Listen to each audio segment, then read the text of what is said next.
घोटकी मां ख़बर ईंदा हलो त संदराणी सावंत तकरार तां क़तल थी वियल प्रोफेसर डॉक्टर अजमल सावंत जे कातिलनि जी गिरफ़्तारी लाइ सावंत बिरादरी ऐं मुख़्तलिफ़ सियासी समाजी कारकुननि पारां आसिफ अली चाचड़, हाफ़िज़ अब्दुल रहमान ओगाई, कारी सरफराज, आशिक अली सावंत, ज़मीर अहमद सावंत ऐं अब्दुल वहीद सावंत जी अॻवानी में प्रेस क्लब घोटकी आॾो एहतिजाजी मुज़ाहिरो कयो वियो। उन मौक़े ते मुज़ाहिरनि मीडिया सां ॻाल्हाईंदे चयो त कबीलाई जहिड़े जे नाले ते सिंध जे शऊर खे क़तल कयो वियो आहे ऐं जॾहिं त प्रोफेसर अजमल सावंत बेगुनाह हो पर इन खे बेदर्दी सां क़तल कयो वियो। मुज़ाहिरनि चयो त सरकार जी रिट कमज़ोर हुजण सबबि सिंध में रोज़ानू कूंदर कुसजी रहिया आहिनि ऐं अगवा धाड़ा त रोज़ जो महमूल बणियल आहिनि। हिननि चयो त शहीद प्रोफेसर अजमल सावंत जा 3 ॾींहं गुज़रण बावजूदि कातिल गिरफ़्तार न थी सघिया आहिनि। मुज़ाहिरनि वसवारनि आला इख़्तियारनि खां घुर कई त मामले जो नोटिस वठी अजमल सावंत जे कातिलनि खे गिरफ़्तार कयो वञे। Soomro wallpapers and PVC panel shop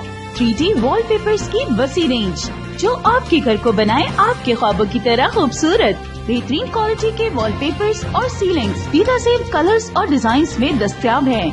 Hyderabad, Latifabad, Kasmabad, Jamshoro, Mirpur खास के साथ सिंध के मुख्तलिफ शहरों में सर्विस मौजूद है।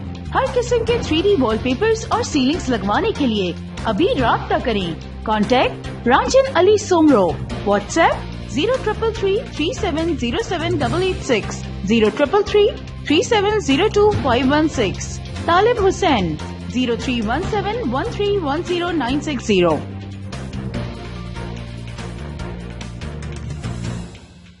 मज़ीद ख़बरनि ऐं तफ़सीलात लाइ विज़िट कयो असांजी वेबसाइट www.awamiNewsHD.com ऐं ॾिसंदा रहो अवामी न्यूज़ HD।